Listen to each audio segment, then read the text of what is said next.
Each card in this tarot deck is like a fragment of a magical story. Today we're exploring the Woodland Fairy Tarot written by Cecilia Lattari, illustrated by Giulia Varetto, published by US Games in May 2024. US Games sent me this deck earlier in 2024, and you guys know I get a lot of decks whether I buy them or they're sent to me in PR. And this is one of those decks that at first glance I loved the artwork, I thought it was cute, but I didn't really understand it fully. But now that it's been many months of me using this deck and feeling drawn to it, I feel like I finally understand it, and it is truly magical. This is one of those tarot decks where if you just pick it up and begin reading with it, it can feel confusing, especially if you're used to the Rider-Waite system. But while this deck is inspired by the Rider-Waite, it's not a version of the Rider-Waite. It's its own fairy tale story. And when you see the deck for what it is, this beautiful fairy tale, then the deck is wonderful, it's enchanting, it's unique, and it's really fun to use. So let's explore what I mean by this. The major arcana in this deck are given a particular fairy tale or story that's associated with the cards. So the guidebook lists what storybook is associated with each card,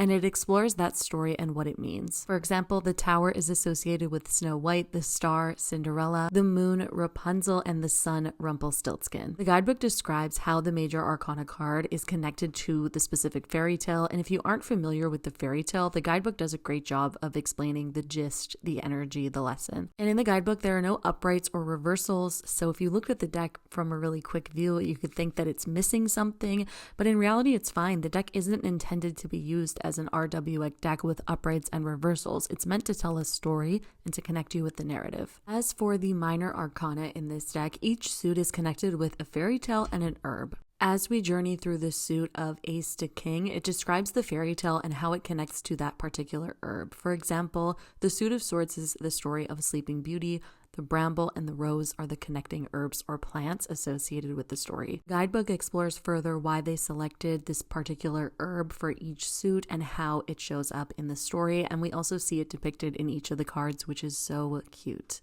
The guidebook still follows the RWS meaning of each card, but then they've added a little blurb that narrates the fairy tale throughout each suit. So the major arcana, each card describes a different fairy tale, and the minor arcana basically are 4 separate fairy tales. I don't think I've ever seen a tarot deck like this before. It's so unique, and I have to say as well, the illustrations in this deck are absolutely stunning. I particularly love the Suit of Cups. I mean, you know that I am partial to the Lotus, which is the connecting herb to the suit.